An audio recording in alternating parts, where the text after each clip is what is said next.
할렐루야. 오늘 잠언 기자인 솔로몬은 하나님께서 주신 지혜는 하나님과의 관계에서 비롯된 삶이라고 말하고 있습니다.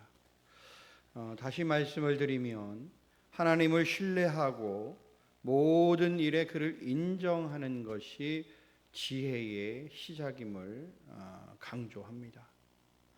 한편 지혜자는 고난의 원인을 하나님에게서 찾으라고 오늘 말씀하고 있습니다. 때때로 우리에게 주어지는 고난이나 징계가 하나님을 경외하는 자로 만들어가기 위한 하나님의 구체적인 사랑의 표현이기도 하다라는 겁니다. 만약 하나님께서 우리를 사랑하시지 않는다라면 우리가 좌로 가든지 때로는 우로 가든지 사실은 아무런 관심이 없으실 겁니다.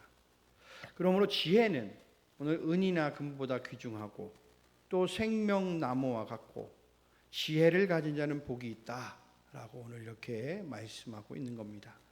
오늘 본문을 좀 세 부분으로 나눠서 지혜가 어디에서부터 시작이 되고 또 참된 지혜는 무엇이며 또한 어떻게 해야 성숙한 지혜에 이르는지를 우리가 좀 살펴보도록 하겠습니다. 첫 번째로 지혜가 어디에서부터 시작이 되는가입니다.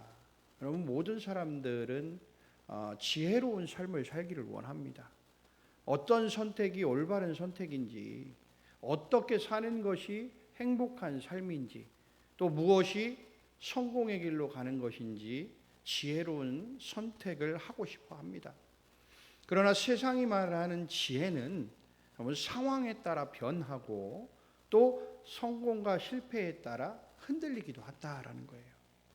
이와 달리 성경이 말하는 지혜는 상황에 따라서 변하거나 또는 성공과 실패에 따라 흔들리지 않는다라는 겁니다. 왜냐하면 성경에서 말하는 지혜는 하나님께서 주시는 지혜이기 때문에 그렇습니다. 하나님이 주시는 지혜는 많은 어떤 경험과 또는 지식 그리고 부에서 시작되는 것이 아니라 하나님의 말씀을 마음에 새기고 지키는 것이다 라고 오늘 말씀하고 있습니다.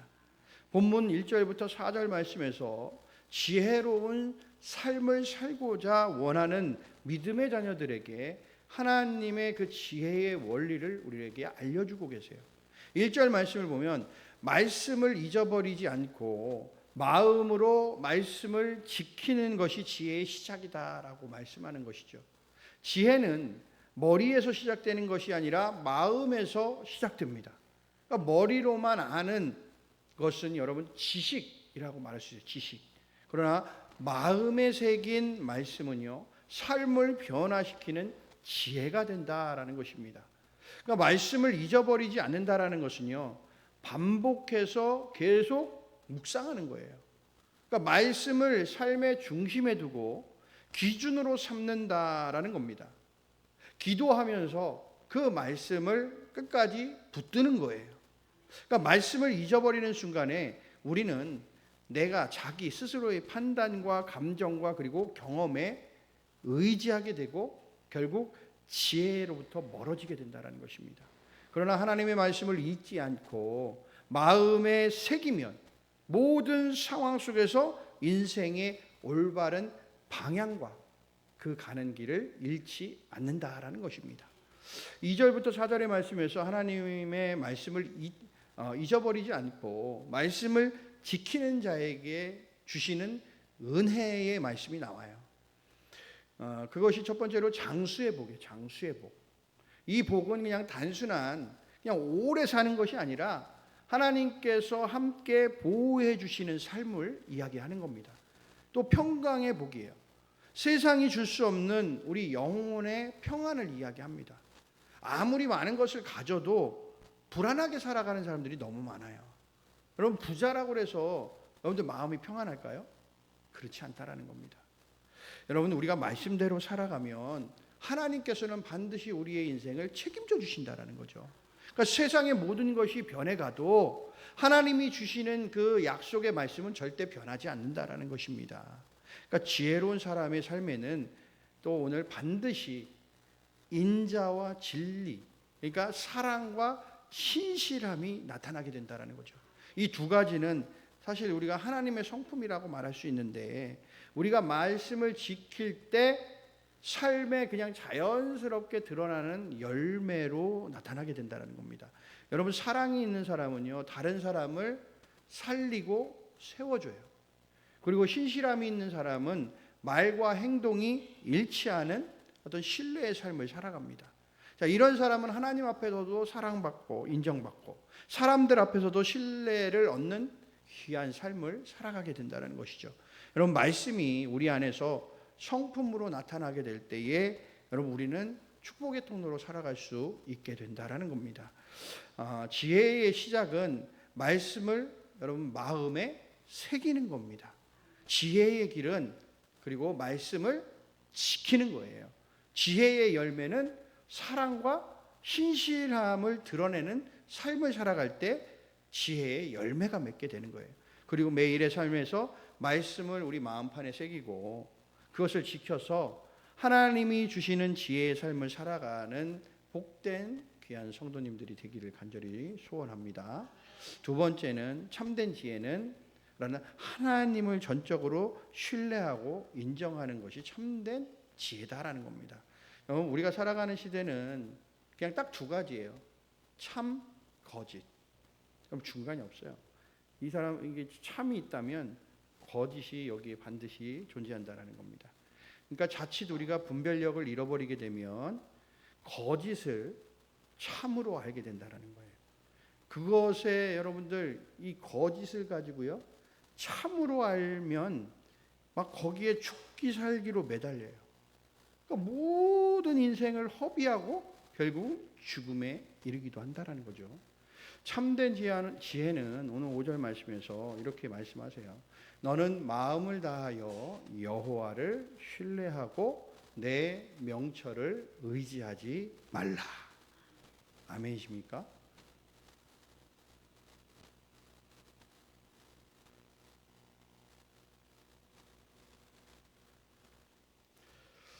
다시 말씀드릴게요. 너는 마음을 다하여 여호와를 신뢰하고 내 명철을 의지하지 말라. 여러분, 마음을 다한다는 게 뭡니까? 전심이죠. 전심. 온 힘을 다한다는 거예요.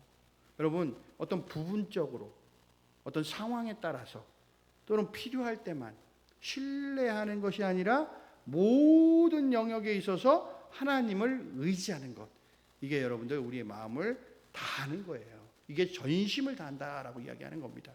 내 판단보다 하나님의 말씀이 우선이고 내 계획보다 하나님의 뜻이 우선이고 눈에 보이는 현실보다 하나님께서 약속하신 그 약속의 말씀을 믿고 살아가는 것, 이것이 정말 우리의 마음을 다하여 여호와를 신뢰하는 것이다 라는 거죠. 우리의 지식이나 경험이나 판단, 여러분들 이런 것들은 다 제한적이에요. 여러분들 인간이 아무리 뛰어나봤자 성경에서는 인간의 지혜로움은 하나님의 어리석음밖에 안 된다라고 말씀하고 있잖아요. 그러나 여러분 분명한 것은 하나님은 전지전능하신 분인 줄로 우리는 믿습니다. 그러므로 지혜로운 사람은 자기 자신보다 하나님을 신뢰하는 사람, 이 사람이 지혜로운 사람이다라는 거예요. 6절 말씀을 보세요. 너는 범사의 그를 인정하라. 그리하면 내 길을 지도하시리라. 여러분들 이렇게 말씀하시잖아요. 참된 지혜는 모든 길에서 하나님을 인정하는 겁니다. 인정하는 거. 그리고 하나님을 인정하게 되면요, 하나님은 우리에게 그 지혜의 길을 열어주신다라는 것입니다. 여러분, 인정한다라는 말을 다른 말로 뭐라고 얘기할까요? 인정한다. 여러분, 하나님을 나의 주인으로 모시겠다라는 거예요. 여러분, 내 삶의 모든 결정, 그것을 누구에게? 하나님께 모든 걸 맡기겠다라는 겁니다. 여러분, 눈을 뜨고 하루를 시작하면서 기도를 통해서 하나님을 인정해야 합니다. 여러분, 중요한 선택 앞에서 말씀을 분별해서 여러분들 하나님을 인정하는 사람이 되어야 된다라는 겁니다. 내가 잘 될 때, 내가 뭔가 잘 잘 돼서 올라가고 있을 때, 그때 여러분들 우리는 하나님을 높일 수 있는 사람이 되어야 된다는 거예요. 어려울 때도 우리는 다 모든 걸 어떻게 해요? 하나님께 맡겨야 된다는 거예요. 이러한 삶을 사는 자에게 하나님은 길을 열어주시는 겁니다. 그리고 그 길을 인도해 주시고, 만약 그 길이 막혀 있으면 하나님이 그 막힌 길을 뭐예요? 뚫어주시는 겁니다. 이게 하나님의 은혜예요. 그것이 하나님을 인정하는 삶을 살아가는 사람들의 모습이다라는 거예요. 참된 지혜는 하나님을 경외하고 악에서 떠난 삶을 사는 겁니다. 사람이 스스로 지혜롭다고 여기는 순간 어떻게 됩니까? 교만하게 되죠. 여러분, 이거는 수순이에요. 그냥 당연한 수순. 내가 스스로 지혜롭다고 하는 순간에는요, 바로 다 교만함에 이르게 되어 있습니다. 사람은 그렇게 돼 있어요. 그래서 이 교만하게 되어지는 순간 뭐가 열리는 줄 아세요? 죄의 문이 열립니다. 여러분, 이거 우리가 잘 알아야 돼요. 내가 스스로가 나 똑똑하고 지혜롭고 힘있고 모든 것이 다 잘 된다라고 생각하는 그 순간, 그 사람은 뭐 하게 되냐? 교만하게 되고, 교만에 이르게 되는 순간 죄의 문은 열려지게 돼 있다라는 겁니다. 그래서 하나님을 경외하는 사람은요, 뭐를 멀리합니까? 죄를 멀리하는 거예요. 그래서 죄를 멀리하게 되니까 하나님의 뜻에 따라 살아가게 돼 있다라는 겁니다. 이게 하나님을 경외하는 사람의 모습입니다. 그 결과 하나님께서 주시는 것은요, 단순한 어떤 영적인 평안함뿐만이 아니라 영육 간의 모든 강건함을 허락해 주신다라는 거예요. 여호와를, 하나님을 경외하는 여러분 되기를 바랍니다. 악에서 떠난 삶을 살아갈 수 있는 믿음의 자녀 되기를 원합니다. 여러분, 치유와 회복이 여러분 삶에 반드시 나타나리라 저는 믿습니다. 여러분, 참된 지혜는 하나님께 드리는 또 순종과 헌신이에요. 오늘 9절과 10절 말씀을 보면, 내 재물과 첫 열매로 여호와를 공경하라. 그리하면 내 창고가 가득히 차고 내 포도즙 틀에 새 포도즙이 넘치리라. 아멘. 그럼 지혜로운 사람은 여러분 하나님을 신뢰하기에 때로는 물질도 여러분 모든 거 하나님께 맡기는 거예요. 첫 열매는 하나님을 가장 먼저 높이는 믿음의 고백이거든요. 그러니까 재물을 드림은 하나님이 주인 되심을 인정하는 순종의 마음이에요. 이건 믿음입니다. 그러니까 하나님은 믿음의 고백과 주인으로 인정하는 순간에 이 순종을 하나님은 다 기뻐하신다라는 거죠. 그리고 하나님은 그 삶에 필요한 것을 따라서 채우시고 넘치도록 은혜와 복을 부어 주신다라는 것입니다. 여러분, 지혜자의 풍성한 삶은 여러분 소유가 많고 또 그 소유를 채우고 쌓는 데 있지 않아요. 여러분, 풍성한 삶은 하나님께 맡기는 믿음에서 시작이 된다라는 겁니다. 그래서 하나님 앞에 맡기는 순간 이 모든 것들이 다 하나님께로부터 왔으니 하나님께 맡깁니다라는 믿음으로 살아가게 되면 하나님은 그 삶에 부족한 것이 없도록 반드시 하나님은 채워주신다라는 것입니다. 이러한 믿음으로 우리가 살아갈 수 있어야 된다라는 것이죠. 우리가 매일의 모든 상황 속에서 여러분 하나님을 전적으로 신뢰하고 또 인정함을 통해 여러분 지혜의 길을 다 같이 걸어갈 수 있는 복된 성도가 되기를 간절히 소원합니다.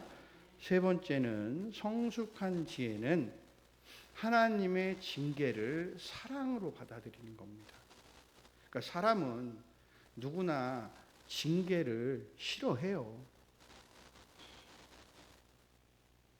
우리 아이들이 예전에는 잘 뭘 몰라서 그랬는지 모르겠는데 예전에는 이렇게 말을 안 듣고 할 때는 제가 이제 발바닥도 때리고 그랬거든요. 그런데 요즘에는 왜 때리니요? 이제는 왜 때리네요. 잘못하면 혼나야지. 때리지 말래요. 이제는 그렇게 얘기를 해요. 그러니까 사람은 모르겠어요. 이제 사람은 누구나 그런 것 같아요. 누구나 징계를 싫어해요. 사실 그런데 이 정죄가 아닌 때로는 권면과 훈계를 해도 참 마음의 불편함을 드러내는 사람들이 있어요. 싫은 내색을 한다고요. 그러나 성경은 말씀해요. 미성숙한 지혜는 징계를 부담으로 느낀다라는 겁니다. 그리고 성숙한 지혜는 징계를 하나님의 사랑의 손길로 받아들인다라고 말씀하고 있어요. 그러니까 11절 말씀을 보면 내 아들아 여호와의 징계를 경히 여기지 말라. 그 꾸지람을 싫어하지 말라라고 말씀하고 있어요. 그러니까 하나님의 징계를 멸시하지 않고 인내로 받아들이는 것이 성숙한 지혜다라고 이야기하는 거예요. 여기서 우리가 경히 여긴다라는 것은 가볍게 여긴다, 때로는 멸시한다라는 의미를 가져요. 그러니까 어떤 사람들은 징계를 무시해요. 또 어떤 사람은 징계를 원망해요. 어떤 사람은 징계를 그냥 부정적인 것으로만 생각해요. 그러나 성숙한 지혜를 가진 사람은요, 하나님의 징계를 깊이 묵상하고 그것을 배우고 회개하고 인내로 받아들인다라는 겁니다. 12절 말씀을 보세요. 대저 여호와께서 그 사랑하시는 자를 징계하시기를 마치 아비가 그 기뻐하는 아들을 징계함 같이 하시느니라. 그러니까 하나님은 우리를 미워하시기 때문에 징계하시는 것이 아니라 사랑하시기 때문에 징계하신다라는 거예요. 여러분도 하나님이 만약에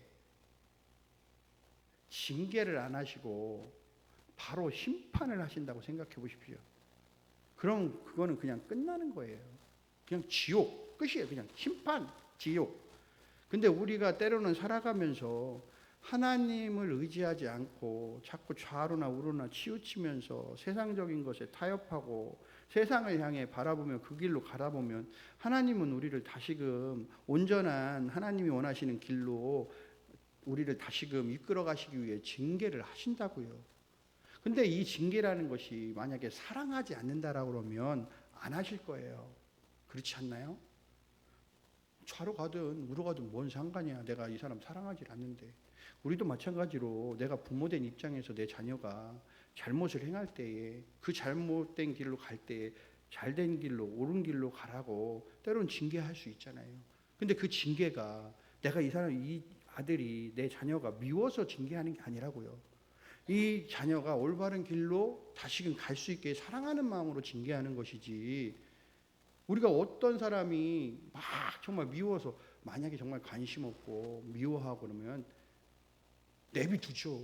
하든 말도 무슨 상관입니까? 나하고 아무런 상관이 없는데. 무관심한. 그래서 여러분들 사랑의 반대가 무관심이라고 이야기하잖아요. 징계는 관심과 사랑의 확증이에요. 여러분, 아버지는 자녀가 잘못된 길로 갈 때 반드시 바로잡는 게 아버지의 임무, 책임이라고 저는 의무라고 생각을 합니다. 여러분, 하나님의 징계는 우리의 잘못을 깨닫게 하려는 그냥 단순히 그냥 심판으로 끝내시려는 것이 아니라 우리를 올바른 길로 돌이키는 훈련과 보호의 은혜다라는 겁니다. 오늘 13절부터 15절의 말씀을 통해서 징계를 통해 얻는 지혜는 어떠한 보물보다도 귀하다라고 말씀하고 계세요. 하나님이 주시는 징계는 단순히 고통을 주는 것이 아니라 지혜를 얻게 하는 과정이다라는 거예요. 그러니까 은과 금보다 귀하다. 진주보다 귀하다. 우리가 원하는 어떤 것보다도 비교할 수 없다라고 오늘 말씀하고 있는 겁니다. 여러분, 고난 속에서 얻는 지혜는 인생을 새롭게 이해하게 하고 하나님을 더 깊이 알게 하면서 삶의 방향을 바로잡는 가장 소중한 우리의 선물이라고 말할 수 있어요. 16절부터 18절의 말씀을 보면 지혜의 길을 걷는 자에게 장수를 허락하시고 부귀를 허락해 주신다고 말씀하시죠. 여러분, 그 길은 사실 즐거운 길이고 또 지름길이고 평강의 길입니다.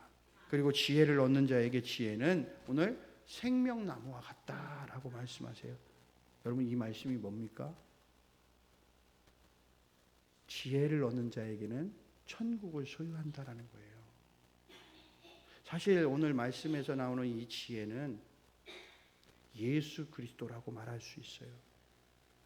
여러분, 지혜는 단순히 아는 것이 아니라 삶을 변화시키고 우리에게 귀한 복을 가져다 주는 능력이다라는 것입니다. 성숙한 지혜는 절대 여러분 징계를 두려워하지 않아요. 징계를 가볍게 여기지도 않아요. 하나님의 징계는 사랑의 증거다라는 거예요. 여러분 징계를 통해서 우리는 때론 지혜를 얻게 됩니다. 지혜는 오늘 생명과 평강의 길로 우리를 인도해 주신다라는 것이죠. 여러분 고난 속에서도 하나님의 손길을 우리가 바라보고 또한 징계 속에서도 우리가 사랑을 깨닫는 사람, 그가 정말 성숙한 지혜의 사람인 줄로 믿습니다. 오늘도 하나님의 징계를 여러분들 사랑으로 받아들이면서 그 속에서 지혜를 배우고 성숙해지는 귀한 복된 성도가 되기를 주님의 이름으로 간절히 소원합니다.